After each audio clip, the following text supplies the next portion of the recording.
Watatata. Eh, devinez quoi? On va aux 24 heures du Mans, mon pote. Wouh. Ouais. Vous voulez savoir s'il y a bien un truc qui me casse les couilles? C'est ça. Ça, c'est vraiment un problème. Parce que du coup, on va faire le capot. On va débrancher ça. Hop là. Et on va le rebrancher. Est-ce que ça va partir ou pas? On va voir.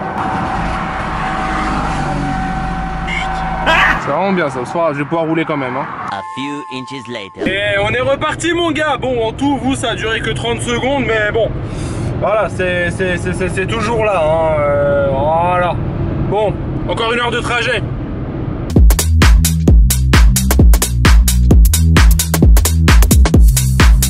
Alors là, c'est magnifique, mon pote, on arrive. Vous savez quoi? Ça, c'est une sensation que seuls ceux qui vont au circuit ou qui font le MotoGP, etc. peuvent connaître. C'est une sensation de ouf, franchement, je vous souhaite à tous de la connaître. C'est quand t'arrives, tu sais que t'y es, t'es à côté, il est là. Il est là, t'es comme un dingue, t'es wow. On va rejoindre Louis pour qu'il me file pour qu'il me file mon passe privilège. Ah, ça va être dingue, hein, tout de suite.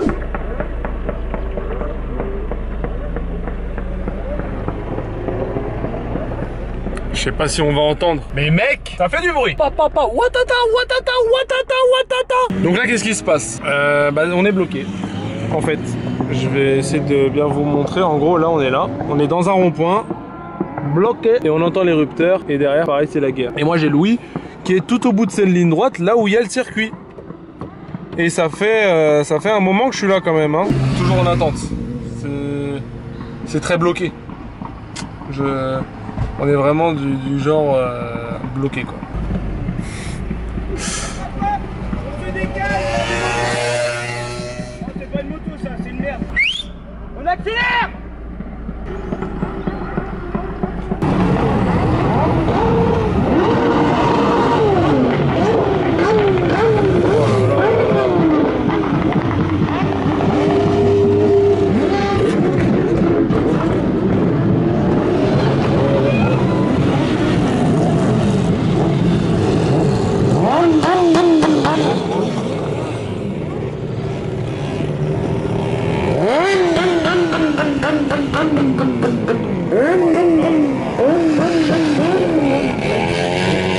C'est la jungle.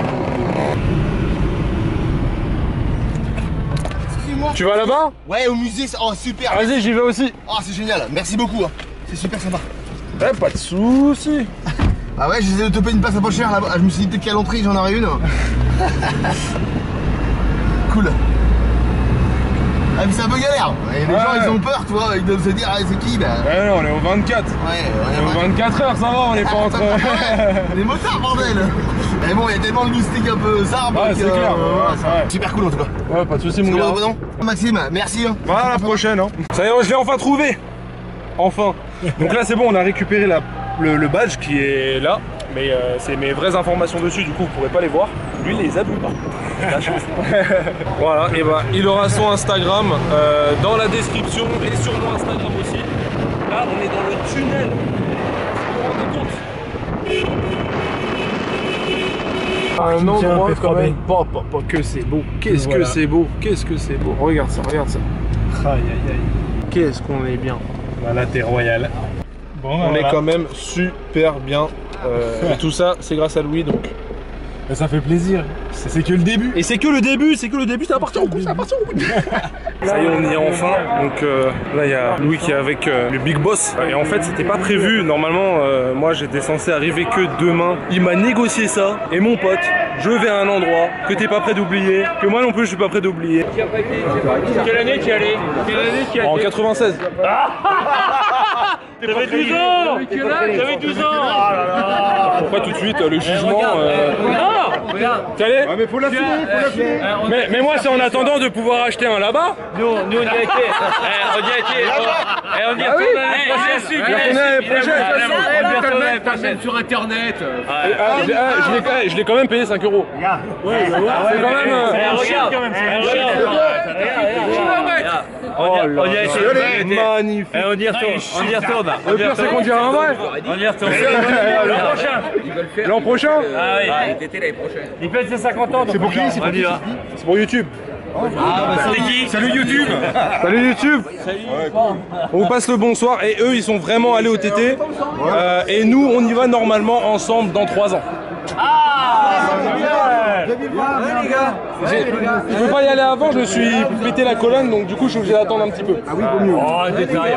C'est un détail, c'est un détail, c'est un détail. Oui, c'est mieux. C'est bien ça. Bon, allez, bonne soirée, hein. Profitez bien. Et oui, c'est ça l'esprit des 24 heures du Mans. On croise des ivrognes à tous les coins de stand. Non, mais en vrai, c'est vraiment une putain d'ambiance. Il n'y a que là que vraiment tu peux être le motard que tu veux en fait. Venez comme vous êtes, comme à McDo, mais allez pas à McDo. Voilà. Et là, en fait, on est à la place où il y a enfin ceux qui sont déjà venus connaissent, mais on est là où il y a tous les petits commerces, tous les gens qui vendent des trucs de ouf, tu vois. Donc moi, je viens toujours là pour amener un souvenir, quoi. Genre, je viens toujours avec un 24 heures du Mans. Bah là, je suis avec un truc du TT. Bon, c'est vrai que j'y suis pas encore allé, mais vous allez commencer pas à juger aussi comme eux là-bas. Franchement, c'est pas sympa. Le plan plutôt cool. Le plan plutôt cool. Mais là on descend là, c'est pas n'importe. Enfin, tu peux pas descendre là en temps normal pour aller là-bas. Et on va là. Et nous on va là-bas justement. C'est impressionnant, c'est un truc de ouf. Je suis comme un dingue, je suis comme un dingue, je suis comme un dingue. Là je suis pas bien là, je suis comme ça. Et voilà, et donc du coup là je viens de rencontrer le big boss finalement, Francis. Du coup Francis, expliquez-nous ce que vous faites finalement, ce que les gens ne savent pas forcément. Alors en fait c'est tout un travail là dans le cadre des compétitions, c'est tout un travail de préparation qui part du développement des pneumatiques sous la responsabilité des ingénieurs de développement qui sont à l'usine de Montluçon. Ouais. Et ensuite il y a toute la partie recherche des teams partenaires et derrière toute la logistique, c'est-à-dire tous les camions qu'on verra tout à l'heure qui amènent 5000 pneus de stock pour toute la semaine de course. 5000 pneus c'est quand même énorme, c'est quand même énorme. C'est énorme, on a 38 équipages sur la soixantaine qui va prendre le départ, donc on est hyper leader sur le système. Ok. Mais ça nous oblige par contre à avoir un service et un stock qui est démesuré. Ouais. De toute façon on est obligé avec un événement pareil d'avoir un stock démesuré, bah, justement comme vous dites, avec une prestation, une performance finalement au niveau du camion, etc. Parce que c'est quand même impressionnant à voir. Et ça on le verra justement le soir de la course. Même, voilà, on verra dans la course, dans la nuit. C'est vrai qu'on Dunlop a été multiples fois champion du monde en endurance. Donc on est attendu à la fois par nos concurrents, vraiment les autres marques qui sont là. Et il y a Vincent Philippe qui vient de passer, 9 fois champion du monde. Salut Vincent. Et on est attendu aussi par les compétiteurs qui attendent de nous une prestation. C'est-à-dire que pendant la course, les teams de développement ont un ingénieur dédié qui va être 24-24 avec eux. Okay. Et puis après, ensuite, en fonction du niveau des teams, c'est un ingénieur pour 2 box, un ingénieur pour 5 box, un ingénieur pour 10 box. Et qui apporte des conseils en permanence sur le pneumatique à utiliser, en fonction de la température, le moment de la journée forcément. Voilà, de l'usure du pneu d'avant, donc on voit comment les gens pilotent, comment la moto est réglée. Donc on a un pneu particulier qui va répondre à cette situation. C'est ça qui finalement est vachement intéressant parce que quand on se dit un pneu, on se dit bah ok, on va prendre une gomme dure ou une gomme endurance, enfin bref, on se rend pas compte de chaque détail qui est super important finalement, qu'il fasse chaud, qu'il fasse froid, qu'il pleuve, c'est super important et du coup c'est à ça que servent les ingénieurs qui sont là, exactement. Qui sont là avec le team. Et quand on a un ingénieur pour un team comme le CERT par exemple, qui est un de nos teams de pointe, ou la Honda 111, ce genre de moto, là l'ingénieur a suivi le team depuis l'année dernière, depuis l'année d'avant. Il connaît les pilotes, il connaît les réglages moto, il peut vraiment répondre à chaque relais, c'est-à-dire toutes les 55 minutes, quel est le pneu qu'il faut mettre, quelle pression dans le pneu. Et on est sûr, les pilotes partent en confiance parce qu'ils ont le meilleur pneu du moment. C'est vrai que partir en confiance sur une course comme ça, c'est quand même mieux, on va pas se cacher, parce que si t'as un petit doute, au final, c'est pas bon. Et du coup, c'est à ça que servent du coup les ingénieurs à prouver, etc. Ce qui est quand même... Chaque pilote va faire 250 tours à peu près, si tout se passe bien, dans les 24 heures. Donc avec le système de relais, il y a à peu près 700-750 tours en fonction de ce qui va se passer. Donc le gars va partir 200 fois, faire le tour du circuit, faire toujours les mêmes gestes, toujours au même moment. Et pour ça, il faut qu'il ait la confiance dans les pneus, confiance dans les freins, confiance dans la moto. Ouais, forcément. C'est ses ingénieurs à lui, ses mécaniciens qui ont réglé la moto, nos ingénieurs qui lui ont mis les meilleurs pneus parce que il y a un moment où il y a un changement de température, on sait, la piste commence à baisser, commence à monter, il faut changer la gomme. Puis le matin, c'est forcément un peu plus humide aussi, donc il y a ça aussi à Il y a la prendre en compte, condensation, il y a la condensation d'une piste chaude, l'air froid qui est dessus, condensation, la graisse qui est sur la piste aussi, avec la condensation ça fait une soupe, donc là il faut avoir des pneumatiques qui résistent à ce genre de situation. Donc voilà, c'est vraiment, vraiment un travail acharné finalement, parce qu'on se rend pas compte en tant qu'amateur de l'importance que ça a à chaque détail. Pour nous, enfin moi perso, je prends mes D212 et puis je les mets, je les chauffe et je me barre, quoi, c'est tout. Alors que là, c'est vraiment chaque point est à prendre en compte en fonction de la température, etc. C'est quand même impressionnant, on va pas se cacher. Un team qui a un magasin donc à Bourg-en-Bresse et donc on suit aussi qui est équipé de pneus Dunlop et voilà, donc ils nous invitent à leur soirée. C'est quand même plutôt sympa, on espère qu'il y a de la bière. Je fais pas semblant, on mange pas japonais, c'est du Yamaha, t'as compris.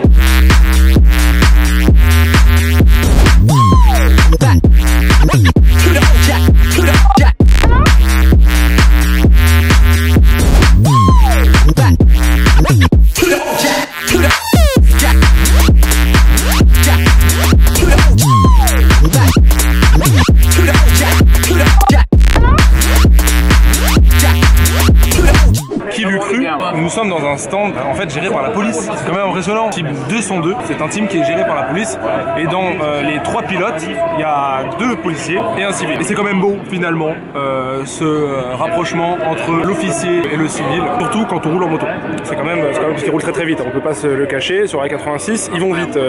Finalement, ce qui est très dur avec les 24 heures du Mans, c'est la bouffe. Tu peux pas t'empêcher de manger. Où tu vas, n'importe quel team, il y a à manger. Du coup, c'est bien. Tu peux. En plus, c'est du couscous.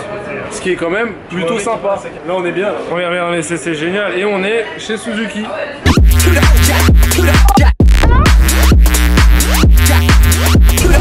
Il y a les équipes qui sont en train de préparer tout. Il y a les phases car. Ah, j'ai le frisson. Et nous on va là. Oh là là là là là là. J'ai trop hâte mec, j'ai trop hâte.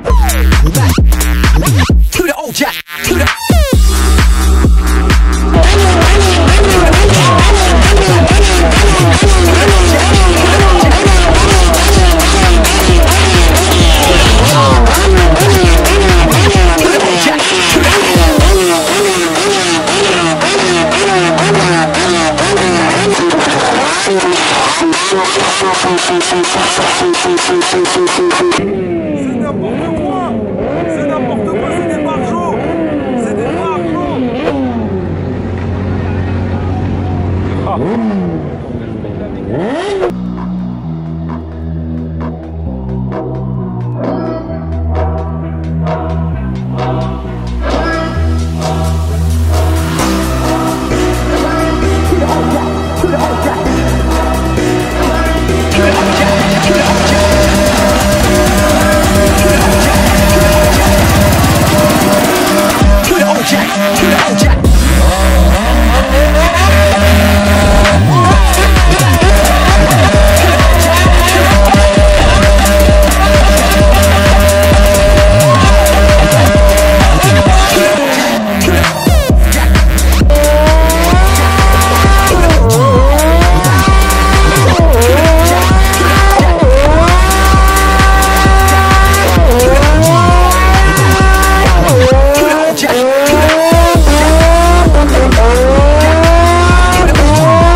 de dingue.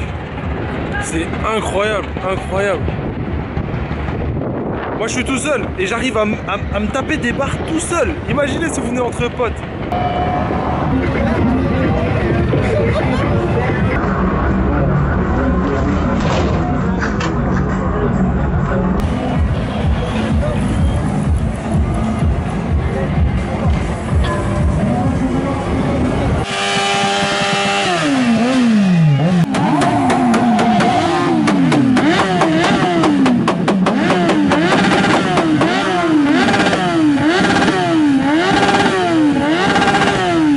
Vrai mec en Z. Ah ouais.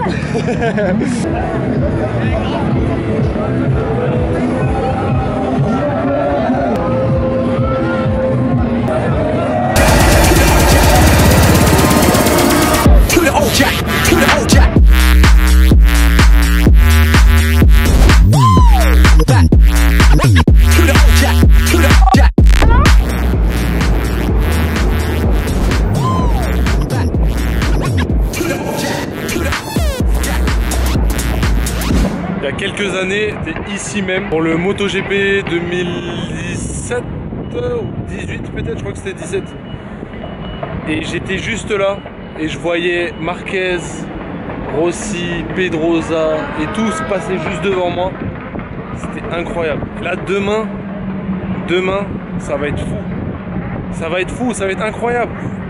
C'est un état d'esprit. C'est inexplicable, c'est inexplicable.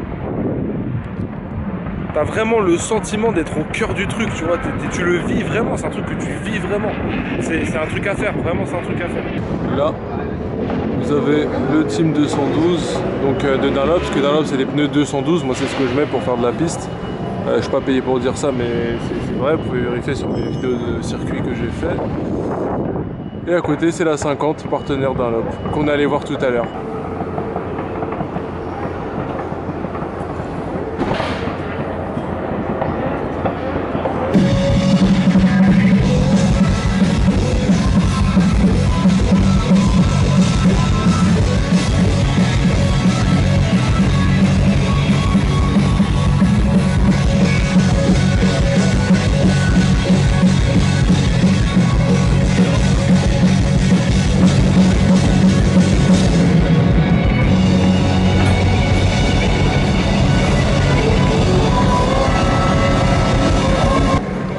Il y a vraiment une ambiance particulière qui règne dans le paddock à ce moment-là. En fait, c'est calme. Enfin, même si c'est le bordel partout autour, bah en fait, t'as l'impression qu'il y a une barrière magique qui empêche tout le bordel de rentrer dans les paddocks. C'est vachement calme. Je sais pas si vous vous rendez compte, là, je suis dans les paddocks en pleine nuit. C'est calme de fou. Il y a tous les camions qui sont rangés les uns à côté des autres. Et c'est calme, c'est impressionnant. Et c'est vraiment impressionnant. Enfin, je suis choqué de voir commencer la nuit, quoi. La course n'a pas encore commencé, vous allez voir quand ce sera vraiment la course. Mais ça va être incroyable. Incroyable. Regardez où je suis. C'est incroyable. Regarde ça, regarde ça. J'ai accès partout. Je me balade en pleine nuit, tout seul. Je suis là. Tout seul. D'ailleurs, gros bisous à Carlotta, à Ça Me Suffit, à Puma et à Chris RS. Je vous fais des bisous à tous.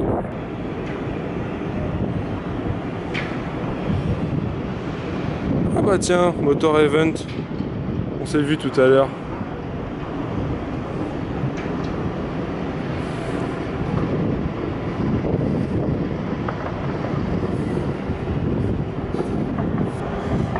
Regardez ça.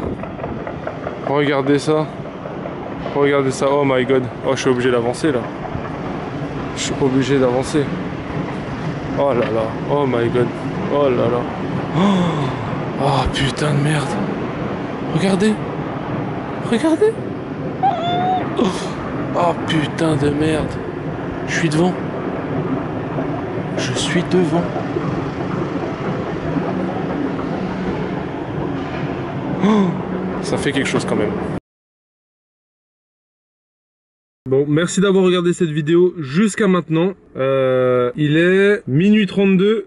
33 maintenant. Moi, j'ai pas pu m'empêcher de me choper une petite bière spéciale 24 heures du Maine 2019. Bon, Dunlop, ils sont partout. Hein. Donc une fois de plus, cette vidéo est sponsorisée. J'ai pas été payé. Ils m'ont seulement invité en échange que je fasse une vidéo, enfin plusieurs vidéos. Peu importe en fait du moment que je fais des vidéos sur les 24 heures du Mans. Et ça tombe bien parce que moi, je suis un passionné des 24 heures du Mans. Je suis pas un passionné de la moto en général. Enfin, vous le savez déjà. Et ça me fait grave plaisir d'avoir cette opportunité. Et pour tous ceux qui me suivent sur Instagram, vous avez tout vu, vous avez vu tout ce que j'ai vu, etc. Les gens ici, c'est des barjots et des passionnés en même temps, et c'est incroyable. Et tu vois ça nulle part d'autre, à part au Bol d'Or à la limite. Et encore, les 24 heures du Mans, c'est mythique. Donc pour moi, c'est le top du top. Je suis vraiment trop heureux. Merci Dunlop, vraiment. Merci à vous tous qui me suivez, parce que sans vous, bah, ça aurait jamais été possible non plus. Ce que vous avez vu là, c'était la partie début, l'avant course. Et demain, ce que je vous montre, enfin demain pour moi et vous, vous verrez la vidéo. Je sais pas quand est-ce que la prochaine vidéo sortira. Vous verrez tout le reste. Je suis comme un dingue. Je suis comme un dingue. Je suis comme un enfant dans un magasin de jouets et qu'on me dit tous les jouets sont gratuits. J'ai envie de tout prendre. Ah. Je suis trop heureux, je suis trop heureux. C'était inespéré. Et en fait, pour tout vous avouer, je n'ai pas du tout censé partir sur ce sujet-là à la base. Mais l'accident m'a beaucoup freiné au niveau de la moto. J'ai presque songé à arrêter totalement. Et finalement, d'être là et de me sentir chez moi en fait, et de me sentir aussi bien, et bah je me dis que je pourrais jamais arrêter. C'est mon truc, c'est fait pour moi. Je suis fait pour ça aussi. Je peux pas faire autrement. C'est ce que j'aime. Et du coup, bah merci à tous de me donner cette force tous les jours via les réseaux, et même via les vidéos, les commentaires, etc. De tous les jours me donner cette force pour que je continue, pour que je m'accroche, etc. Et honnêtement, je crois que sinon j'aurais abandonné. Il nous reste encore à l'heure actuelle à peu près 1 an et demi sans moto. Ça va passer, doucement mais sûrement. Mais je reviendrai plus fort. Et bref, on s'éloigne du sujet. Merci à tous d'avoir suivi cette vidéo. Abonnez-vous si c'est pas déjà fait. Likez, c'est super important s'il vous plaît. Vraiment, ça aide énormément. Et dans mon cas, pour les vidéos comme ça, il y a que les vrais passionnés qui regarderont cette vidéo. Jusqu'à la fin, en tout cas, ça c'est sûr. Que les vrais de vrais qui aimeront la vidéo aussi et qui commenteront en me disant s'ils ont aimé. Si vous avez pas aimé, vous avez le droit de le dire en commentaire aussi et de mettre un dislike si vous avez pas aimé. Mais si vous mettez un dislike, autant me le dire en commentaire. Bref, ça a compris. En attendant, je vous souhaite à tous une bonne journée, une bonne soirée. Moi, je vais dodo. Ah oui, je vous montre vite fait ma cahute. Oui, alors oui, mes lunettes sont sales. Et oui, je dors dans ma voiture. Pourquoi? Parce que l'hôtel c'est cher et que les abonnés ils donnent pas beaucoup d'argent. Je rigole. Bonne soirée, gros bisous. Équipez-vous, c'est méga important. Et à la prochaine vidéo. What